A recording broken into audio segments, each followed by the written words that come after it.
আসসালামু আলাইকুম। রোজকার মতো আমার সকালে চা দিয়ে আমি ভিডিওটা শুরু করেছি।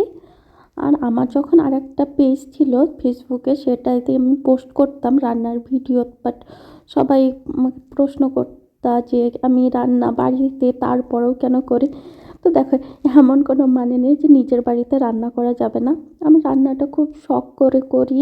হ্যাঁ, আমার ভালো লাগে রান্না করতে। তো তুমি যদি নিজে রান্না করতে জানো তাহলে কিন্তু তোমার অনেক ফায়দা। যখন যেটা খাওয়ার মন হবে তুমি নিজেই করে নিতে পারবা। তো এখানে দেখো, আমি তো রুটির সঙ্গে কোনো তরকারি আমার ভালো লাগছিল না, কারণ আমার ঠান্ডা লেগেছিলো। ঠান্ডা টাইমে ভালো লাগে না। তো এই দেখো, এখানে কিন্তু আমি সবজিটা বানিয়ে নিয়েছিলাম, ডিম দিয়ে পেঁয়াজের ঝুড়ি। আর এখানে আমি না অনেক তরকারি নিলে পরেও আমি পুরোটা কিন্তু একদমই খেতে পারিনি। আমার ওই রকমই খাওয়া, আমার অল্প খাওয়া দাওয়া।